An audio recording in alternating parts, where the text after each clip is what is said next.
Эмээ. Би нэг ярианд орж ийн. Тэгээд тань эргээд яриа. За. Найз эмээнэр ихтэй. Найз эмээнэр ихтэй. Өнөөдөр ингээд хичгэрүүл хараад ярьж байна. Тэрөөсөө камер арахгүй тий. Хэрэггүй тий. Рейл бол тэгэл жоохон татна. Тэгээ ер нь жоохон рейл чинь нөгөө 1980 өөр хэмжээтэй штэ. Хүмүүс ингээ угаасаа хүчээр тэг татдаг байхгүй. Тэгвэл ард нь муха харлаад идэг. Тэр жоохон татагдсан штэ таны рейлүүд бол. За. Эрдэнэ чимэг гэдэг жүжигчнэр одоо энэ 2025 он гараад ер нь хэрэг сонин сайхан ихтэй байна. Сонин гэж хэлээд байгаа чинь манай подкастын бас нэр нь тийм ээ. Хавар үнэхээр энэ жил надад бас аюу өгөөчтэй их сайхан жил болж байна. Дээрээс нь сая энэ хавар их сонин бүр сонирхуулмаар тийм гоё юм боллоо. Би ч нөгөө анх улсын хүүхд залуучуудын театрын нэр дээр жүжигчин болоод Украинд төгсөж ирсэн байхгүй юу. Тэгээ манай театр хувьчлагдаад 27 жилийн дараа ноднын шинээр сонгон хайрхан дүүргэд нэгдсэн шүү дээ. Холч гэсэн сэтгэл ойр театр гэдэг шиг те. Тэгээд үсрээл очдог байхгүй. Тэгээ сая Ромео Жюльеттэй нээсэн. Тэгээд нээчээд тэд нар архангаа явчаад өнөөдөр одоо маргаашнаас эхлээд тоглох гэж байгаа. Тэгээд бид нар яг анхных нь нээлтийн тоглолтыг үзсэн байхгүй. Үнэхээр гайхамшигтай. Тэгээд тэрийг үзэж яхад миний сэтгэл ингээд бүр үнэхээр хөдлөөд жүжигчин болсондоо бахарах шиг Ромео Жюльеттагийн нээлтийг манай театр дээр бүр анх 1966 онд тавьж исэн юм байна. Тэгж яхад нөгөө хөдөөгийн баясгалан дээр тоглодог ихтэй агч гэдэг байдаг шүү дээ. Нөгөө дамжаах батаа тоглоод идэв явгаа нь гоё явгаа болоод идэм даа нөгөө Бацаягийн ээж нь болол хүүхдээ аваад явъя л да хоёлаа моёлоо гэдэг чинь жоохон чартгар нүд юм лээ тий. Тийм 90 настай мөртлөө одоо байж шүү дээ. Анхны Жюльетта гинэ. Тэгээд одоогийн Жюльетта анхны Жюльетта энэ уулзуулсан гэдэг тэр өдөр чинь тэр хоёрыг босгож ирж гаргаад тайзан дээр тий уулзуулаад аюу гоё үйл явдал болсон. Тэгээд тэрийг харах хувьтай юм да гэж бодож байсан. Тэрийг сонирн байлаа. Тэрний дараа бас нэг сони явдал нь бол өрдөөл одоо нэг 10 хоногийн өмнө шүүх хурал боллоо миний сурсан мэдснээсээ өөрийнхөө судалж байгаа юмнуудаас заая гэж бодоод хүүхдийн ордонд 4 жил ажилласан байхгүй юу? Амжилттай ажилласан. Тэгээд 4 жил байхдаа одоо шилдэг тайлангийн багш болж илаа. Шилдэг нөгөө ковид үе таарж ах үед шилдэг захимын багш болж илаа. Өгнөл их амжилттай яваад байна гэж би өөрийгөө бодож ирсэн байхгүй юу? Хүүхдийн ордонд ч бас нөгөө хүүхдүүдтэй ажиллах тараах гэдэг ингэсээр байдаг. Орой тавдаг. Тэг орой тарна хүүхдүүдтэй бас илүү цаг гаргаж ажиллах хэрэгтэй болдог учраас өөрийнхөө байрыг түрээслэнгүүтээ тэр мөнгө аваад хотын төв түрээслээд тэр мэрийгээ хэлээд шалтгаанаа хэлээд миний энэ би байраа түрээслээд ирсэн захирлаа би тэр тэгсэн чи та одоо 10 дугаар хороолт гэрчин байд юм шүү дээ салбарлуу 10 дугаар хороолт руу явчих гэдэг ч одоо ямар хүний эрхийг зөрчсөн асуудал вэ тийм биз дээ. Тэнгүү 4 жилд 7-8-д орчин 2-3 жилийн дараа бас дээд сургуульд орох гээд байна зарим нь. Тэгээ эднэрийг орхоо явна гэх нь ч бас айгүй сонир санагдаад. Хүний энэ ч бүтээл шүү дээ. Дахиад цоо шинэ багш ирэхээр тэр хүүхдэд ч бас сонир шүү дээ. Тэгж бодоод би эцэг ихтэйгээ нийлээд бүр ингээд гарын хүмүүсийг зураад хинч тоохгүй хамжаа. Тэгэхээр за шүүхтэн л үгүй гэж бодоод шүүхэд яв гэдсэн юм чи тэгэхээр чи намайг бассан хэрэг болоод шүү. Захирлаа бүр болохгүй би нэг жил болоод гарын гуйлаа. Бүр янзаар үзээд нэмэр байхгүй. Тэргээ гөрийгээд тэгээд хөрс өөх амар баясгалын энэ миний ард байдаг гэж хурал мурал дээр ярина. Тэгээд тэрнээс найх ч ёстой мөн би яшиг гэж бодоод би өөр ямар гэмт хэрэгсэн биш гэж одоо шүүхт өгсөн. Тэгээд ялсан. Гэхдээ одоо ялахаар бас давж таалдна гэж байдаг гэсэн. Тэгээд тэр нь бичгээр 14 хоногт ирнэ гэсэн одоохондоо ирээгүй лээ. Нөгөө надад ирээгүй байх шүүхээс ирэх бах. Тэгээд давж таалдвал хугацаа л жоохон сундын байлаа. Давж таалдахгүй бол ингээд би ялчиж байгаа байхгүй ажилдаа орох. Тэгээд өөрөө энэ хугацааныхаа цалинг авна гэсэн. Тийм. Тэгэхээр би бас ингээд бас явбал нөгөө хэдийн удаан ч гэсэн те үннээр явал үхэл тэргээр туулаад үзтгэл юм байна гэдэг. Аюу баяртай байна. Энэ бол миний хувьд бас сонирн болчиход байгаа байхгүй. Тийм. Бас сонтой л байгаа юм байна. За тэгээд ерөөхдөө манайч нөгөө чөлөөт ярьслага үзэл бодол гол төлхөөс хансдаг. Эрдэнэ чимэг жүжигчин маань түрүүн таны ярианд дурдагдлаа шүү дээ. Украины Харьков хот те ингээд жүжиглээд 13 оюутнаас та 13 төгсөй 20 явуулсан байхгүй. Монголоос бүр ингээд 10 жилийн сургууль болгон дээр очиод бүр энэ дотор хүүхдүүдийг сонгож авна гэж сургууль болгон дээр очиод эхлээд Москвад явах байсан. Тэгж яагаад Москвад авч чадахгүй байнгут Украин руу явуулсан байхгүй. Уус тэгж айгуу гоё бодлого зарцуулдаг байсан биз дээ. Би ч нэгдүгээр сургуулийн тооны анги төгссөн шүү дээ. Тэгээ тооны анги сурж исэн чи гинт тэм жүжигчний шалгалт яг та нар тоочин болцсон юм байна. Тэгтээ яг ирээдүйн жүжигчийн дотор сууж явах болов энэ байвал яах вэ? Тэгээ дараа хичээлийнхаа дараа бид нар сургуулийнхаа нөгөө улаан болон гэж ярьдаг байсан шүү бидний үед. Тэрэндээ очиод хурж ирээд шалгуулаарай гэдэг. Зүгээр тэр цагаас хойш ингэ зүрх ингэ хувь заяа байдаг юм байна. Зүрх төгшөөд би ч одоо шалгуулт юу шалгуулах юм бэ гэдэг би ч нөгөө тооны ангид дуугардгүй аюу их шалгалт авсан. Тэр бол бас л их хувь заяатай. Тийм учраас би ингэ нөгөө улсын бодлогоор улсын мөнгөөр сурсан л гэсэн үг шүү дээ тийм үстэй. Тэр үедээ бол ховрол мэрэгжил байсан. Төгсөөд ирэхэд л онцлог нь нөгөө 92 он болцсон арчлал гарсан. Надарт хүн юм үзгээ болцсон. Нийгмийн цаг үеийн тийм болцсон. Талхныхаа мөнгийг яаж олох вэ? Тэгээд дээд мэрэгчлээ хүмүүс чи бүгд нөгөө 8 ганцхан 8 болцсон. Инженер бүгд яваад өгсөн шүү дээ. Нөгөө үйлдвэрүүд нь татан буугдчихсан юм чи. Тэгэнгүүт би зүгээр л өөртөө бодсон тоогоо хийсэн шүү дээ. Бүр 10 жил бодсон тоогоо хийчаад дахиад 5 жил болсон сургуулаа хийхарч одоо дахиад би ямар мэрэгжил эзэмших юм бэ гэж зүгээр л өөртөө бодоод зүгээр энэ дэл ямар ч байсан л үлдээ. Тэгээд үлдэхэд бас их түлхэж болсон кино их үржсэн л да. Тэгээд үлдсэн. Тэгээд энэндээ би бас тийм учраас одоо энэнийхээ төлөө ямар ч байсан л улс их орныхоо төлөө ямар өөрийнхөө нэг сурж мэдж өчүүхэн ч гэсэн нэмэр амьд болчих гол явчихлаа. Таны аав инженер хүн байсан, ээж нь нэмж хүн гэл тий. Тэгээ та өөрөө багтаа инженер хүн болно, инженер болно гэсэн шүү дээ.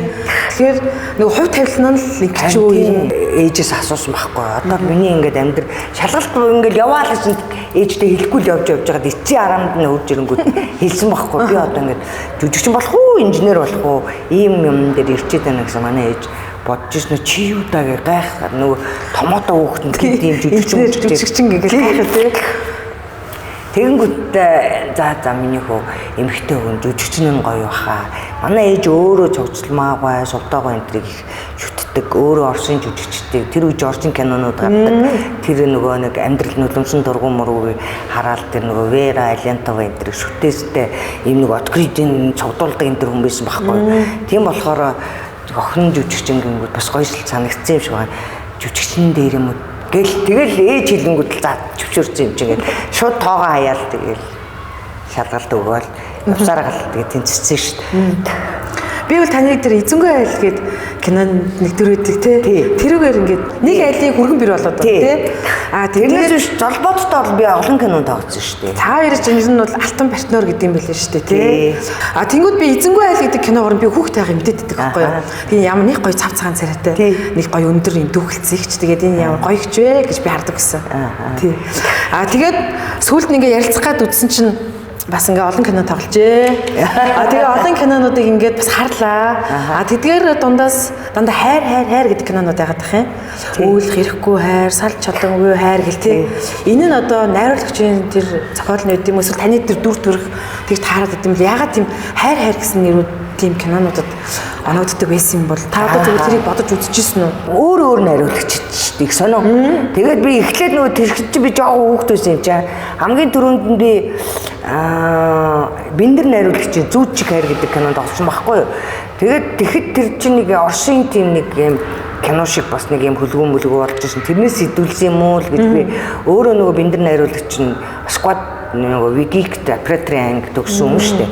Ер нь тухайн үеийн найруулагч дандаа нөгөө Москвагийн Вигикт төгссөн байдаг байхгүй. Тэгэхээр намайг бас нөгөө Оросд төгссөн болохоор ингээд тайлбарлаж ярихад ойрхонч байсан уу гэж бодоод байдیں۔ Айгүй их тухайн үед чимгээгэл өрөөд байдаг гэсэн гэл манай жүжигчд дэгдэг гэсэн. Гэхдээ бүх жүжигчдийг пароддаг гэсэн бид нар чинь видеоч киноч гэсэн. Тэгэхэд би ч бас тэнцээд байна гэдэг чинь бас хөөрхөн амтаа.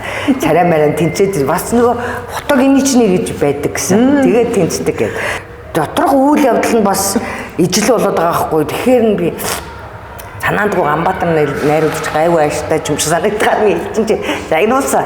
чи тэгээд юу дөөрөөс гэх гээд хизээч биевнийхээ үзээгүй байгаа шүү дээ кино. Тэгсэн хэрнээ тийм сэдвэн тийм байсан. Тэгэхээр би тухайн үед айгүй их тийм салалт энэ төр болоод тэгээ бас нэг юм нэг амьдрал ороо бусгаа болоод эхлэхээр л ерөөсөө нийгэм эсвэл айгүй хэцүү болоод эхлэхээр л хүмүүс харж найруулагч нар тэрийг харж л хийж байсан. Тэгэхээр тэд нар ч өөр найруулагчд мөртлөө тэгж харна гэдэг чинь би бол нэг тийм бие бинээс тэгээ хоорондоо ч нэг тийм найзууд биш хүмүүс шүү дээ. Тэгэхээр бас хүн үзэнч гэж бодсон юм болов би бас тэгж бодоолаа тий. Хайр гэж нэрлэлчүүл тий. Сүүлд нөгөө өвхлийн тойрог гэдэг аимшиг кино тоглосон шүү дээ. Тэр найруулагч бас нэг өмнө нэг кинонд ээж болгосон. Тэгээ сүүлд нь тэгэхээр би цэги юу юм биш үү хошгинжлаа юм л та. Эхлээд бол намайг аюу гоё хүүхэн тоглуулдаг байсан шүү дээ. Тэгээд дараа нь гоё ээж биш одоо бүр аимшиг кино болтноо гэх би тэгсэн үгүй гэж зүгээр тэр нөгөө дүүрэн тийм шүү гэ. Одоо тэгээ жанр нь үздэг жанр нь юм байгаа шүү. Би зүгээр танд нөгөө тантай хамт 2 3 кинонд орсон болохоор таныг ингээ кастингда оруулах гэдэг үүднээс тэгэл ингээд авсан шүү гэдгсэн чинь. Үгүй би юу аимшиг кино дуртай шүү дээ бас гоё. Одоо сорж үзэх л ёстой байхгүй. Үүнд л бол жүжигчүүн соргол хэрэгтэй шүү дээ. Нөгөө кинонуудаас нь асуултаар нөгөө танд нөгөө хатны дүрийг айгу бага өгдөг байсан гээд тэгээд хилтгэл заяа дээр нэг хатны дүр гэхдээ нэг тэр нэг юм ярьдгүй дүр байлээ тий. Ингээд нэг одоо чинь нөгөө эмхтэй хүн одоо бохолчод байгаа шүү дээ. Тэр нь л нэг сэтгэлтэй болчиход байгаа шиг байгаа юм гэж хараад тий. Тэр чинь баг миний анхны кино шүү дээ. Хилтгэл найруулагчийн юу анхны кино нөгөө амьсан ч төгөж байсан. Сэргийлэх цагдаа гэх. Тэр жоохон нөгөө хаяа кинод тэр бол ч одоо юуны кино шүү дээ. Пилонкны кино. Тэр кино анхны кино. Тэгээд энэ нөгөө ган үеийг найруулагчийн тэр хилтгэл заяа чинь тэр хоёр чинь зэрэг яг хийгдчихсэн байхгүй 100 нь 93 онд одоо би тэгэхэд чи 23 тал байсан. Тэгээд зэрэг хийгдчихсэн. Тэгээд нээсэн нь болохоор хилтгэл заяа дөрвж нээгээд тэр дамдангуун кино сүлд нь нээжсэн байхгүй. Тэгээд хатны дүр дээр ингээ багт сонгогдсон гэхлээр та нөгөө их өндөр тэгээ Европ царайтай гэдэг гэдэгсэн гээд Европ төрхтэй гээд тэгдэг байсан. Би тэгээд айгүй жоохон харамсдаг юм нь болохоор яг нөгөө мантха Чингис кинонд л нэг гордодс байхгүй мантха дээр байж хад оюутан байсан болохоор хойно болохоор бүх жүжигчид профессионал юм байлээ л дээ. Гэтэ нөгөө түүхэн киноч нь одоо ингээд айгүй гоё юм байна шүү дээ. Ямар нэгэн цагаан цар ч юм уу наадмаар дандаа давтагдаж гардаг тий. Ямар цаг үед гарч ямар ч цаг үед одоо түүхэл юм чинь үлддэг юм байна. Чингис хаан маань кинод надад нэг инхэнч дүр олдохгүй юу чамаг ардны чам шиг ийм өндөр ийм цараймараа хатан гэж хаанч байсан гэдэг Монгол хатан уу тэгэхээр нөө гэлтэл өнгөрсөн сүүлд нь харин нөгөө бас сүлд үшээ дээр үед байна 95 онд юм 98 юм уу Нимгоо найруулагчийн газар шороо гэж тэн дээр манжин баг хатан болтой. Яг катак мацак манж гэвэл байхал болох л та зам Монгол хатан болохгүй юм дээ. Ерөнхийдөө ингэж хараад тахт нэг тийм гоё нэг юм их цантай биш гэх юм уу тийм ер нь залуудаа ер нь нэг та тийм л яг одоо байгаагаараа л байсан уу эсвэл ер нь өөрчлөгдсөн үү? Үгүй аав ээжийн хүмүүжил ер нь л нэг энгийн тийм бүх юм энгийнээс эхэлнэ гэд байдаг шүү дээ. Манай багш нар ч гэсэн анх шалгаж авахдаа ер харахтаа эхлээд нөгөө дууга байсан болохоор би нэг их цантаа л харагддаг байсан юм шиг байна л та дууга. Тэгэл нөгөө яриад эхлэнгүүд чимгээ чи би зантай байсан юм уу гэд жоо нөгөө хошин тал руугаа. Ер нь би явандаа жүжигчд айгүй энгийн болчтой юм шиг санагдаад байдаг шүү дээ. Миний гол ер нь төрөлхөх л та манай ээж аваа өөрсдөө айгүй энгийн хүмүүс ингээд аль болох хүмүүстэй хэрүүл маргаан үүсэхгүй те их зан гарахгүй. Тэгэхээр энэ таны багаасаа авсан тэр нэг хүмүүжил тэр гоё дурсамжуудаас та бидэртэй нэг гоё дурсамж хуваалцаж болох. Яг тэгвэл хүүхдийн баяр болох гэдэг чинь одоо тий хүүхэд насны тэр нэг гоё дурсамжууд байдгүй танд одоо ингээл аюураа ингээд цайгаа ууж таа ч юм уу ингээд нэг дандаа ээж аав нүдэнд харагдаад бодод байдаг. Тэгээ тэр үед тэр хүүхдийн баяр гэдэг юм яаж тэмдэглэдэг байсан те. Их сони юм болсон намайг нөгөө 37 одоо байхад гинт аав маань наадмаар өнгөрөөд зүрх нь хагдаад тэгээд ээж маань жилийн дараа орд автар болоод 40 жил танилцсан хоёр хүн чинь тэгэнгүүтээ 3 жил би нөгөө ийш тийш авч ах トゥ нартайгаа эдгээч гээд аавыгаа гинт алдсан хүмүүс ээжигээ гинт алдмааргүй. Тэгэл бас л 3 жилийн дараа ээж маань бас өнгөрч байгаа байхгүй. Тэгээд огцом надад айгүй хүнд байсан. Хамгийн гол нь манай ээж хоёр нэг тийм айгүй гоё хүмүүс орой олгон ингээд ээж бол ер нь нөгөө эрүүл ахуйч юмч болохоор ажиллаа дараа л хүрээд байна. Тэгээ манай ээж нь чадахгүй юм байхгүй. Юм нөх нь оюун дээр үед юм токовх гэж байхгүй хахад одоо тий одоо пич мэж гэж байхгүй хахад өөрөө юм хайргүй гэсэн бас айгүй тийм хайргүй нь сонио. Хайргүй гэдэг нэртэй энэ жижигхэн токовхтой тэнцэнэ кекс хийж өгөн. За тэгэл өөрөө судлаад орш нөгөө сэтгүүл мэтгүүлээс дээрээс нь нөгөө янз бүрийн гоё төмсний нухш мухш тэтэл котлет хийж өгөөд тийм нэг амьдрал аягүй идэвхтэй тийм ээжтэй байсан ажилсаг. Аав болохоор айгүй тийм нөгөө ерөөс уурлна гэж байдгүй. Энийгээл. Тэгээ нөгөө ажилласаа тарж ирээд аав болохоор инженер хүн тэгээд ер нь олон жил дараах хийсэнэлтэй хөнгөмсний үйлдвэрийн яамны барилга ухсралтын контор гэж одоогоор одоо энэ үйлдвэрүүдийг хариуцсан өргөтгөлийн хариуцдаг барилгын газар байсан. Тэгээд аав их орой ирнэ. Тэгээ ирсэн ч гэсэн газар ингээд тэгээ тэр үе айлууд аюу хевстэй байдаг гэсэн чинь алтан булаг хевс гээл тэ. Тэр хевсэн дээр гिचэл шатар зааж өгнө. Би ч 7 настайгаас 6 настай бүгд шатар мэднэ манай гэр. Ядарлаа гэхгүйгээр ядарлаа гэхгүй. Ядарна гэдэг ойлголт байхгүй аав. Нэг төгөлдөр 3 6 гитар манад байдаг. Тэгэнгүүт манай гэрээр нэг концерт болно заавал. Оройд нь нөгөө ээж аваадаа тайлагнаж үзүүлдэг байхгүй. Тэгэхээр чи хамгийн сонин үзэгч нь би байхгүй юу? Үзэгчийн зүйл нь ганцаараа урлагийн мэрэгчлээ олж бус нь зүгээр юм бизнес. Тэгтээ гэр гэрт нь өөртөө одоо хүслээрээ тоглоно, сонирхно. Тэгээд ээж ингэдэг байхгүй. Одоо би том их чинь байхгүй нэг ахтайсан гэдэг ш. Тэгээд дүүн 3 дүүтэй тэгэнгүүт за нөгөө их чигээ одоо чимгээ эрдэн чимэг гэдэг чимгээг нь шүү дээ хөөхдөд. Тэгж чад чимгээ гэж хэлэхгүй шүү мэлгүй нөгөө баг багта 3 настай мастай дүүнэр чинь чимгээ айдргээ дуудах гал ингээ нөгөө тэгээ 3 насны зөрөөтэй л байгаа юм чи бид нар тэгэнгүүт чимгээ ингэхгүй их чигээ ажаа гэж дуудаг гэсээр байгаа. Одоо заяа дүүнэр ажаа, дүүнрийн хүүхдүүд ажаа, бараг нөгөө хатам ээж мэж нь тэдний хатам ээж мэж хүртэл ажаа гэж. За би одоо бас арай л гээл хожигноод аавын нөгөө ах トゥ сад бүгд тийм нөгөө баян онгорын цаг сумынхын инээдэг хүмүүсүүд байхгүй. Одоо ах トゥ сад мад бүгд инээгээл нэг гоё хүмүүжил олгосон шүү. Би тэгээд тэрэндээ бас аюу баяртай байд юм аа. Ер нь би хүн ер нь амьдралдаа талархаж амьдрах хэрэгтэй байна. Нэг удаа манай хүү тэгсэн шүү дээ. Би өөрөө ч анзаараагүй байсан чинь ээжээ гэдэг яасан гэж өвөөд хоёрт л нэгэн байна гэдэхгүй яасан юм болгонд баярлалаа уучлаарай л гэдэг ахыг өвөө надаа ингээд юм марчгараа дандаа уучлаарай манай аав ингээд манай одоо баг ингээд миний доотлын эрэгтэй дүү 4-р анги мангад байж захтаа айгүй хичээлд айгүй сайн бас идэвхтэйч гэдэг юм уу тэгэнгүүтээ нөгөө 7:30-д гэрээсээ гардаг болоод 6:45 даавгаа босгоод 7:30-д гарах юм байна л да хичээлээ уншаад өглөөний. Тэгсэн чинь аав 6:45 босгоогүй 7:00 босгоо 30 минут байж та бас. Тэгсэн чинь уйлж бойлаа тэгсэн манай уучлаарай л гэж суугаад амжаа. Тэг би ямар юм зөөлхөн хүмүүжлтэй. Би баг нөгөө хажууд нь тэр чинь нөгөө тэр үе чи хоёрхан л өрөө байна байдаг гэсэн шүү дээ. Нэг өрөөнд дүүдээ уур үрээд аав юм маань одоо ямар сэрүүлэгтэй цаг өөл гэж бодож байсан шүү дээ. Одоо болтол ингээд мартагддггүй бэлэг байдгаа. Бэлэг байдаг шүү дээ. Одоо нэг гоё тэр үеийн алимны үнэрийг мартдаггүй гэж хүмүүст идэх шиг. Би нөгөө нэг шинэ жилээр төрсөн өөрөө. 12 сарын 30-нд төрсөн байхгүй. Оо за. Нэг хизээч мартдаггүй бэлэг байдаг.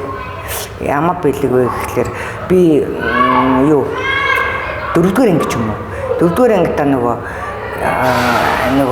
онц гараад өвлийн өгнөөс л бэлэг авч үзээгүй. Ээж аваасаа шинэ жилийн чинь надад бэлэг өгөөлээд өгс. Өвлийн өгнөөс бэлэг авах гэхээр манай ангид 2 ихэр хүү байсан байхгүй надаас илүү. Би аюу бол онц сурсан л та. Тэгэхээр тэр хоёр болохоор яалтчгүй надаас илүү ингээд дандаа 2 хүүхэд илүү болчихож тэр хоёр ч нэг ангиас 2 л хүүхдэд бэлэг эсвэл нэг л хүүхдэд бэлэг өгнө шүү дээ өглөө. Тэр олон анги байгаа юм чи тийм биз дээ. Тэнгүүд тэр хоёрын дээр гард нэг удаа л нэг өвлийн өгнөөс бэлэг авч үзчихсэн л гэж бодоод нэгээсээ ахуулаад дандаа тэр хоёр авсараад. Тэгээд би 4-р ангидаа гэртээ ирээд уйлаад өвлийн өгнөөс бэлэг аваагүй байж байгаа уйлаад байжсэн. Миний охины бэлэг өвлийн өгөнтөө өгөнгөө би чам зөндөө бэлэг өгсөн авчирсан гэдэг жбайгаа байхгүй. Тор дүр юм нөгөө дүүнэртгээ бүгд нэг ширхгийг хувааж иддэг байсан ганцхан хүнд ийм тор дүр юм авахар чинь айгүй том бэлэг байгаа л дээ. Тэгэнгүүт мэдээж би хуваана л та тэг дүүнэрт. Тэгтээ нөгөө ээж чинь юм авчирхаар дандаа энийг чамд энийг ингээд дэг ширхтэй гэдэг шиг хуваадаг байсан юм чи. Гэсэн чинь энэ бол ганцхан миний охины Тэг миний охин ганцаараа иднэ үү, дүүнэртэйгээ хуваана уу, хадгалж иднэ үү өөрөө мэдэрэй гिचгүүтэл би чинь бөөм амьдралдаа үзээгүй үйл юм болж байгаа юм. Тэр хамгийн гоё хэлэг юм тий. Тэр бол мартагддаггүй гол нь тийм ээ тэ нэг мартагддаггүй бэлэн байна тэр. Залуугийн тийм амбицгүй хүн үү? Эго багтай гэж одоо бол эго гэж яриад байгаа шүү дээ. Одоо зүгээр яагаад би нэг ингэ асуухад танд одоо ингэ харамсал байдаггүй. Бас зөндөө л олон кино тоглолоо тий.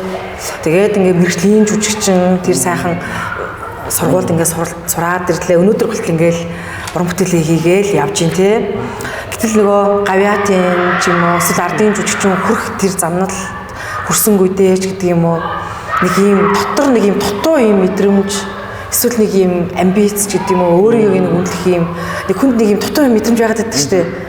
Одоо ингээл үеийнхэнтэйгээ жишээд ч гэдэг юм ингээ харахц ч гэдэг юм уу би бас арай л хитрхээ юм амбиц багтай явсан ч гэдэг юм уу ер нь нэг иймэрхүү зүйл одоо ингээ бодогдох юм уу танд? Гэхдээ ерөнхийдөө би их тийм нөгөө шунал их багтай. Яг тэр гавьяатын хувьд болохоор би авах ёстой цагтаа хүнд нөгөө нэг ирдэг байх гэж боддог байхгүй. Дээрээс нь надаас илүү ахмаддаг хүмүүс биш. Хайп олон жил ажилласан тэр хүмүүс авааг байхад өмнө зүвчээл хараагаад байх ч бас онцгүй биш үү гэд би боддог байхгүй. Яг алтан газар давцсан л та. Тэгээд одоо аваач маваач гэл тэр миний бас хүслээр болохгүй нэгдүгээрт те. Хоёрдугаарт би бол авах бол авна. Дандаа би тэгж боддог байхгүй. Болох бол болно, авах бол авна, авах ясгүй бол хугацаанд л авах байх тийм ээ. Тэр болтол би хийж л вэ ажиллаа би одоо гарчаагүй байна. Тэгээд нөгөө нэг хошигноод нөгөөдөл нөгөө зарим нь айгу сони ярдэн штэ нөгөө аваа чи одоо мотооч гэдэг юм ингээл нэг загинж байгаа ч юм мэддэхгүй гомдмоор ч юм шиг тэг би нэг өсгүй байгаа ч юм шиг ч юм уу тэгээ хэлэнгүүд нь би авах нь тодорхой. Гэтэ яг одоо биш. Гээл тэгж л гараа явчихдаг байхгүй.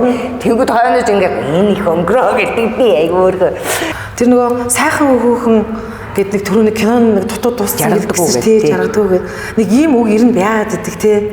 Энэ ер нь зөвхөн бодит амьдралдаар яг үнэн нүү ер нь тухайн үед нөгөө нөхөр ханаасаа салж болчингууд тийм л юм байна л даач гэдэг юм уу те нөгөө цуудаа хүн хөрөмгөө гэсэн би хором хийсэн шүү дээ гэж мэгэл ингээд тэгэл бодоод байгаа. Тэгтэл эсэргээр хүмүүс айгуу гоё сайхан ханддаг юм шиг санагдаад байна. Сайхан төрчөөд тэр нөгөө айтайхан хүнтэй ч хүн ингээл нөгөө айтайхан л харьцсан шүү дээ. Загнаал уурлаад тахгүй үстэй.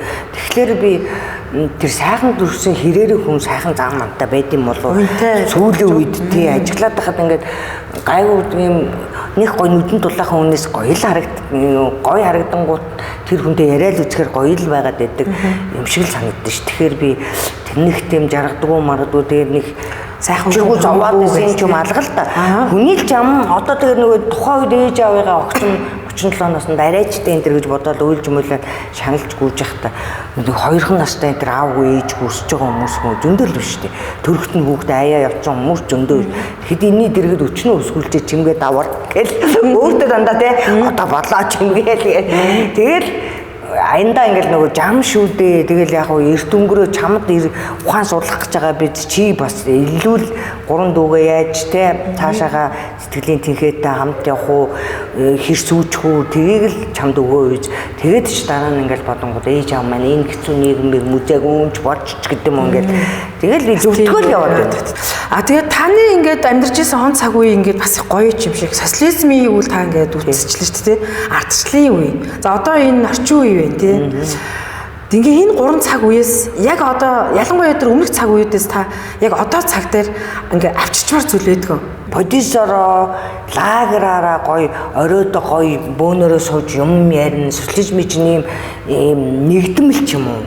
Тэгээ бодисондоо бид нар цэвэрлэн ээлжээрээ гарч ирж цэвэрлэн. Одооныхоор бол орцсон шүү дээ тий орцсохгүй. Орчин дотроо манай аав байрны дараа болгоод тэр хоёрыг нөгөө ийм хүмүүжлэлтэй юм болохоор тэгсэн юм уу мэдэхгүй манай аавыг байрны дарга болгоод манай ээж бодис орцны дарга болгоод нэг хэсэг байлаа л та. Тэгэнгүүт манай ээж чинь тийм нийгэм идэвхтэй цалинбал авахгүй шүү дээ. Тэгсэн хэрнээ орцондоо бүгдэнд нэг жижүүрийн дэвтэр шилжүүлж явуулаад одоо ийм самны таглаа гэдэг шүү дээ барины шилний тэр мэнд бүх айлуудыг тоог ингэж бодгаар бодож ингэж 100 2 2 гэж тавиад тэгж юмгээд ижил болгож штэ. Тэгээ соёлж юу орч морч соёлж байр маяр болоод тэр мөр айгүй гоё штэ. Одоо ч манай ингээ байрны хүмүүс надад таарлагаар танаа ээж аваа айгүй манай орц айгүй гоё байсан дээ гэл. Одоо айгүй сэтгэлгүй штэ. Одоо ингээд орчинд амьдрахаар хинэн тэр орк морктой сонирн биш байхгүй. Тэр чинь хүний л ухамсарын асуудал шүү дээ.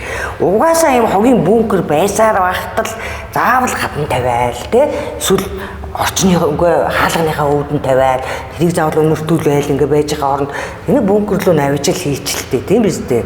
Тийм л ухамсар байхгүй шүү дээ. Тэр чинь тэр заавал хөдөөний хөдөөний биш байхгүй. Тэр чинь хүний наад захын л соёлж гэдэг юм одоо наад захын л хүний ухамсар үсттэй. Тэр мөр бол социализмд бол аюу сайн байсан шүү дээ. Одоо танд сонингийн хэлчмэр зүйл байдаг уу? Яг байсан яг тэр байранд босоо явна бүх орчин үеийн хүүхдүүд нь. Тэ одоо бас юм жижиг хүүхдүүд тэр чи гэр орондоо ээж аванд бас хэлдэг юм. Миний хаяга угаачгаа гэдэг ядаж аргыг нь бол хэлчихнэ үстэй. Тэг юусэл сураагүй байгаа байхгүй. Яг л тавж ингээл тавьсан бол яг л ингээл тавина. Тэгэхээр тэр их сан социализмд бол тийм байхгүй шүү дээ. Гарахтаа сандлаа партн дээрээ тавьж маваад нэг тийм бас нэг тодорхой журамтай байсан байхгүй. Тэр журамнууд эвдэгдсэн юм шиг санагдаад байна. Тэр японочууд аюу гоё хийгээд шүү дээ. Нөгөө орж ирэхтэн багш нь бүр сандаачч байж тэл хүүхдүүд нь бүгд гарч ирээд цэвэрлээд байна гэдэг чинь энийг бий болгомоор байхгүй. Энэ бүр алдагдах гэдэг. Сайн чадамгүй хайр гэдэг кинон дээр та ингэж хэлдэг штэ тий. Айлгүй эмгтээгийн дүрд тоглох шиг байгаа тий. Тэгээд тэн дээр ингэж хэлдэг. Хатгалзаж үзсэн юм шийдээд бай бол найруулагчаас ичээд найруулагчаа би чадахгүй л гэдэг. Миний айдаг зүйл хөшрөх би хөшрөхөөс айдаг гэдэг. Тэг яг таны залуу байхад тэр яг бодит үг байсан уу? Тэр дүрийн үг шүү дээ. Тэр таны бодит амьдтай холбоход байна л да. Тэгэхээр та яг залуу байхдаа өнөхөр хөшрөхөөс айдаг байсан уу? Эсвэл таны айдас өөр зүйл байсан уу? Одоо таны айдас юу байна вэ? Эрт хөшрөхөөс бол тухайн үед бол айжл байсан л та. Тэгээ нөгөө юу яагаад гэвэл хувь хүний хувьд бол хөшрөх нь тодорхой те. Жүжигчин хүн байж бас нэг юм хадгалаад энэ төр гоо сайхан энэ төр явах ёстой үүрэгтэй л гэж боддог байхгүй. Би нэг бүжигчин найзтай байхгүй юу? Балетын бүжигчин найз. Тэгсэн чинь бүжигчин найз маань ингээд машин донсолж бид нар нөгөө машинтай явж байгаад машин амар донсолтонж хөлний энэ дэр гарч хөлөө барьчихсан гэж зэ. Би хайхад би нүүр мүрээ ингэж мэгээд хамгаалтан байж чинь урлагийг тэгсэн чинь ингээ хажууд тийш хасан чинь хөл нь яаж ингэж тэр сандлын нөгөө артал сууж байгаа шүү дээ. Ингээ барьсан сууж ирсэн чинь би ингээ хайхад үгүй чи яагаад энэ хөл чи ингэж дундуур нь яаж гардаг байна? Арай намайг бодвол намхалтаа тэгээд яаж гардаг байна гэсэн чи хөл нь өөрийнх нь нөгөө нэг зэвсгэнэ гэж шүү дээ. Нүрээ ингэж мэгсэн чи юундаа дайлчаад байгаа ингээд нэг хүндээ буудалсан чи намайг дэ энэ бас нүрээ хамгаалчихжээ гэдгсэн байхгүй юу? Жүжигчин болохоор нүрээ хамгаалчихжээ гэсэн үгэн дээр би нүрээ хамгаалт юм байна гэдэг өөрөө мэдээгүй хамгаалт юм байна гэдгээ мэдсэн байхгүй юу? Тэгсэн чи найз ингэнгүүт ерөөсөө хүн тэгээ нөгөө нэг өөрөө яг хэрэгэлдэг мэрэгжилт хэрэглэгддэг ашиглагддаг юм хамгаалт юм шүү дээ. Одоо нэг дуучид ч гэсэн дуучид хоолоо эрт унтна орой дуулахгүй энэ тэгдэг ш нэг юм ямар нэгэн тоглолт монголоор явахаар 8-аас 9-өөс хойш дуурах хэсгүй ш энэ хоолойч болооч ингээд идэв ш. Тэгэхээр тэр чинь гаманж ш хамгаалж ш тий. Тэгдэм байх. Одоо нууц байна одоо болтол ингээд сайхан толиотой байгааги. Гайгүй байна уу? Хувийн нууц гоё байна. Баярлалаа. Яг нөгөө 30 наснаас нь эхлээл барьчий гэж бодож байгаа байхгүй. Тэгэл нөгөө сайхан болгох ямар л юм байна нэг юм жижигхэн юм хавчуургач байсан гэсэн ингээд сонирхол тэр үед чинь өөрөө юм сошиал мошиал гэж байх юм чи цаас масан дээр тэмдэглээд л телевизээр үзэнгээ заа юу нүрээ цэвэрлжлээ. Тэгээд юм бүсээр арчаал заа юу ийм дацгал хийгээд ингэж мингээд энэ ямар айхтар юм багтар гэдэг. Тэгэнгүүт нөгөө хоёр жүжигчин хүн чинь бас тэгээд айтгал байх хэрэгтэй гэдэг. Тэгэх болохоор ингээд үрчий цойн нь ингээд тэр номнууд дээр ингээд үрчий цойн нь хийж болдгоо. Үрчийгээгүй байхаас нь эхлээл ингээд байнгын дасгал хийн шүүл гэдэг байгаад байгаа байхгүй юу. Тэгээ нэг 7 хоногт 2 удаа мөсөр нэг юм арчиж гаал те. Тэгээ нэг мөс нь жижигхэн мөс биш нэг юм даун дотор боож байгаа нэлийн том мөсөр ингээд урсаар байдлын юу чинь овоо ингээд чиг их тутдаг гинэ хүний арьсанд. Тэгэхээр тэр чиг нь мөсөвд юм байна. Тэгээд яг оны ганц нэг нүүр нь ерөөсөө л өөртөө тохирсон тосоол авмаар юм байна. Нэг тохирохгүй болоод эхэлчихвэл болчдөг байхгүй би. Тэгэл орчин. Тэгэл тийм л юм байдаг. Тэрнээс нэг тийм бүр онцгой юм гоё болж өгвөл апрессанд орчихгүй нөгөө тарианаас хамгийн айдаг юм имлэгээс тарианаас айдаг байхгүй юу? Зарим үед ганцаарддгөө. Одоо ганцхан хүүтэй шүү дээ тийм хүмүүс мэддэг. Тэгээд хүүн одоо ингээд томоо ир залуу болчлоо тий тастаа ингээд олон жил амьдарч байгаа ах. Тэгээд тэтэнч хүүхдтэй болохгүй яав да гэд. Эсвэл одоо цуг амьдарч байгаа хүн байгаа болов уу гэж бас асуух хүмүүс байх юм уу? Ер нь хань нийжил бодогдох, ганцаардах. Дан ганцаараа явсан гэвэл үгүй шүү дээ. Бас амьдрах гэж үзэжсэн. Тэгэл болохгүй юмыг ямар наачихалтай биш тийм ээ. Тэгэл болсон. Тэгээд гол юм нь болохоор бидний яг 90-ад оны үед чинь нэг битгэл, 2 3 битгэл нэг хүүхэдтэй болох аимшигтай байдаг байсан байхгүй юу?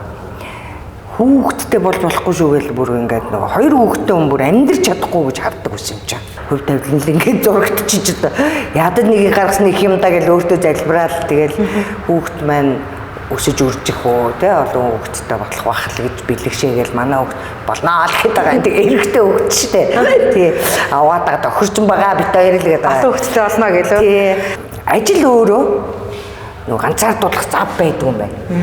Нөгөө жүжигчин байж хахад чинь баг хүнтэй суугч зав гарахгүй нөгөө би ч хошуурлын бас шинэ үе продакшнд байсан шүү дээ. Тэнд чинь би 99 2000-аас 2006 он гэдэг чинь 6 жил болсон. Ингэж унтаал ингэж босоод нөгөө 14 хоног шүнжэнгөө сургууль хийж байгаа л нөгөө нэг 10 хоног сургууль хийж байгаа л тоглолт хийгээр 14 хоног тоглоод тэгээ 14 хоногийнхаа дараа бариад явдаг. Хүнтэй суугч зав гарсан бүү. Тэгээд дараа нь би бодсон чинь нэг бас зүгээр нэг юм инженер хүнтэй амьдрах гэж үзсэн чинь тэр орой нөгөө ажиллаа аюугаа 6 цагт харж ирэхэд би зөрөөд нөгөө 5 цагаас ажилдаа явах юм. Ямар ч тийм тохироо байхгүй. Тэгээд шөнийн 4 цагт өөрөө сургуультнаасаа ирэхий. Тэнгүүд нөгөөдг нь өглөө 8 цагт ажилдаа явхад өглөөний цайгийн чанах юм уу? Ерөөсөө юм тохирч өгөхгүй юм билээ. Тэгээд ер нь тохирдгоо урлагийн үнэтэй суудаг нь тийм бас учиртай юм гэж утсан шүү дээ. Тэгвэл болохоор яг ажил зөрөөдөх юм бил. Манай дүүн дээр мөр одоо таа үнэтэй таарахгүй гэдэг. Тэгэхээр би өөрөө зөжгөлцсөн юм шиг байгаа. Сургалтаа энэ зунжин ингээ явуулах уу тий? Сургалтын онцлог нь таны сургалтын онцлог ер нь ямар байдаг юм? Ерөөсөө л миний өөрийн нөгөө нэг цаана бодогдоод байсан нөгөө хүүхэд тэнд ингээд нэг юм хүнтэй харилцах үлдээд шүү чимгээ гэдэг юм байгаад байсан баху хүүхдийг яаж юм хөгжилтөө алдсан ч хамаагүй те алдхаас яагаад шүү дээ одоо хүүхдүүд алдаж болно шүү дээ энэ чи одоо том болж алдчихснаас жижиг байхдаа алдсан дээр шүү дээ дандаа нөгөө англи монгол сургуульд оруулсан тэгээд дандаа телевизээр нөгөө гой өнгөтэй англи хэлтэй гуглтэнүүдийг үзэж байна. Англи хэлээр болохоор yes okay гэдэг байгаа байхгүй. Монгол хэлээр бүр анхаа гэдэг юм байна. Тийм гэдэг л үгтэй байна. Бүтэн ярина гэж юуж байхгүй болсон байна. Бүр юу 2006 он 17-8 жилийн дараа бүр тийм болсон байна. 20 жилийн болцсон байна шүү дээ. Тэгэхээр одоо энэнд би миний нөгөө жинхэнэ бодоод хийх гэдээсэн юм хэрэг болох юм байна. Тэгээд манай хүүхд ч гэсэн өөрөө Америкт байгаа. Тэгээ ачмач хэлж байгаа байхгүй ээж. Нэгэн жилийн дотор нодлон явсан байхгүй. Тэгэхэд нэгэн жилийн дотор дахиад нөгөө гадаад хүүхдүүдийн дунд байгаа бит хоёр эхнэр бит хоёр айл болох монголоор орой яриад яриад байгаа юм өртлөөл ерөнхий юм мартагдсан тодорхой юм байна энэ гадаадд хүүхд байхаар тэгэхээр таны наад чинь зөв шүү ээжээс та ээжэж өргөж болохгүй шүү гээд байгаа. Тэгээд бүр нэг юм сонирн болцсон хүүхдүүд ирсэн үү тань дээр зуны 3 сар тэр хүүхдүүд лагерын байшин дээр ч бэлгэцийн хамааралтай байх юм уу те яг ямар хүүхдүүд ирээд энэ тань кейс үтгэлж болох вэ? Гин тухай орд юм байна хөрхи ээж амууд маань. Яг тэгэхээр нөгөө нэг хүүхдээ яриад байна л гэж бодоод байгаа байхгүй. Тэнгүүдээ одоо хөрчнөс одоо нөгөөтг нь ээжээ би ундаа ууя гэж бүтээхгүй шүү дээ. Ээжээ би ундаа ууя гэдэг чинь 4 үг орчиж байгаа шүү дээ. Тэнгүүд ундаа гэл тусаа. Ий болцсон байгаа байхгүй. Тэнгүүд нь ундаа гэж ганц хэлэнгүүд нь ундаа уух гэдэг юм уу гэж аваад өгдөг болцсон. Тэгээд 3 хүүхдээ өгүүлбэр болчоор өгнүүдэд дутуу хэлээд байгаа. Аваад гэхээр тод хэлээд байгаа. Миний хүү тэрийг аваад нэр. За энийг татаад хэл. Тэ? Гингүүд миний аваад дэ үсгэн байхгүй. Аваа ээр гэдэг юм ингээд заавал ингэж аваад миний хүү гэдэг болохоор тод хэлээд байгаа. Өгүүлбэрт оруулахаараа нэг үсэг мүсэг үг мүг гээх бол ерөөсөө хамаагүй асуудал болчиход байгаа. одоо 2 хүүхдээ өгүүлбэр ярьж тасгаад 3 хүүхдээ өгүүлбэр рүү шилжүүлж оруулаад шууд 4 хүүхдээ өгүүлбэр болгоод давтаж хэлмэлгээд хахаар аанда ингээд тэлдий билээ тэр нөгөө юу өгүүлбэрийн багтаамж сонсголын багтаамж ч юм уу би яг тэрийг нийлмэл өгүүлбэр ярьж чадхаа байсан гэсэн үг байна. Тийм. Анука ирээд намайг аваад явна гэхлээр 5 хүүхдээ болчихж байгаа юм зү. Тэнгүү Анука намаа аваа юу? Намаа авна гэл явна байхгүй аваад тэр даал нөгөө юу юм баг төсгөл энэ төр байхгүй байна. Хөдөө гадаа ах トゥ садан байж л тарандаа биднэрт ч одоо хайвал түүл ээж аав тэр их хөдөөс олцоогүй шүү дээ бид нар. Тэгэхгүй нөгөө амралтаар дандаа гадаад явуулчтай юм. Өвлийн амралтаар нөгөө агаарын бохирдлоос зүхтаалгаа Таиланд, Тайван, Япон айл л болох хөөрхөнд Вьетнам хамгийн хямд дарга бодоод тэгээд явуулчтай юм. А зун нь болохоор хөөрхөн пенерийн цуслан гадаадын тим юм руу олж жоод хөөрхий пенерийн цуслан явуулчтай юм. Айл л болох хүүхдэд танцыг сайхан байлгах гэдэг байгаа байхгүй юу? Тэгтэл нөгөө хүүхдүүд хөдөө мэдэхгүй байна. Ямаа мамагийн зургийг харчаа мэ гэдэг байгаа байхгүй юу? Бараг 3 дугаар анги мэнгийн хүүхдүүд болохгүй дээ. Ямаа хонь шиг мишг одоо мэдмээр биш дээ. Өөртөө бид нар ахуйгаас нь холдуулаад байгаа байхгүй тий. Бидний урилгыг хүлээж авсан Эрдэнэч мэгтэй баярлалаа. Уран бүтээлийн өндрөөс өндөр амжилтыг танд хүсэн өрөөё. Нийт одоо үздэг хүмүүсийн өмнөөс тий манай подкастыг үздэг хүмүүсийн өмнөөс тэгээд таны мөрөөдөл гэдгээр би асуултаа ингээд энэ удаагийн харилцааг өндөрлөе гэж бодож байна. Хүний мөрөөдөл өнөөдөр ингээд бид амьсгалж байгаа зүрх маань зогсоогүй цагт бүх хүн мөрөөдөл нь хизээч зогсдоггүй тийм ээ. Тэгэхээр би таны мөрөөдөл кино хийх хүсэл мөрөөдөл нь хизээч дуусахгүй байхаа. Тэр мөрөөдөл байнга явж байгаа хаа гэж бодож байна. Тэгээд таны мөрөөдлөөр өнөөдрийнхөө ярилцлагыг өндөрлөё. Ингээл мөрөөдчихсэн биелжлээ шүү дээ гэж хүнд бодогддог шүү дээ. Тэгэхээр би мөрөөдөх дуртай. Гой кинонд тоглохыг мөрөөдж чинь тийм ээ. Гоё ээж болоо, сүдний мэ болоо тоглохыг аль болох чадвартай тоглохыг хичээн гэж бодож байгаа. Дээрээс нь бол энэ хүүхдийн тий одоо энэ харилцаа хэл ярианы энэ асуудлаа бол хизээч орхихгүй гэж бодож байгаа. Одоо ерөөсөө драма гэдэг чинь үйлдэл гэсэн үг байхгүй. Биеийн үйлдэл, сэтгэлийн үйлдэл, үгийн үйлдэл. Энэ ангидаа очиод нүүрмгийн болох, аав ээжтэй нүүрмгийн болох тэднэрт хангалттай босуулчиход байгаа байхгүй. Одоо нөгөө мундгууд нь тий аль болох гоё тоглож моглоож үжиглээд энэ тэнд ингээд тий хүмүүсээр алга ташуулж машуулмаар байна шүү дээ. Тэрийг хийхин тулд эхлээд би нэг хүүхдийн богино хэмжээний контентуудаас эхлэе гэж бодож байгаа байхгүй. Тэгээд өөрийнхөө дундуур нь бас нэг цахим хичээл ч юм уу эсвэл давхар тэрнтэйгээ явъя гэдэг. Тэрийг мөрөөдөж जैन тэгээд ерөн зорчсон явж байгаа мөрөөдөл маань тэгээ биелэх баха. Тэгэхээр яг хөө тэр мөрөөдөл энэ зунаас ингээ сайхан биелэх болтугай. Тэгээ ингээ таньдаа эрүүл ингэх сайн сайхныг хүсье, гигэн сайхан бүхнийг хүсье. Яалтчгүй одоо манай Монголын кино урлагийн сар болсон сайхан бүсгүүчүүдийн нэг бол яалтчгүй мөн шүү дээ. Тэгээд баярлалаа. Энэ удаад ингээ бидэнтэй хамт байсан. Би тэр нэг чамайг нөгөө санал болгосноос хойш танаа подкастыг орж үзсэн л дээ. Айгүй гой хүмүүс орд юм бэлээ. Тэгээ ийм нэвтрүүлэгтээ өрсөнд баярлалаа. Тэгээд сонин подкастад орсон бөгөөд Монголынхаа одоо бүх сонсогчдод тийм ээ үзэгчдэд ад жаргал тэгээд ад жаргал гэдэг маань амгалан тайван баг сэтгэл амгалан тэгээд сэтгэл амгалан байвал хэл яриад миний сэтгэлээс гарч байгаа үг яриад ч гэсэн сайхан амгалан тайван баяр баясгалантай байна. Ад жаргалтай байгаасаа үргэлж инээж байгаарай гэж хүсье.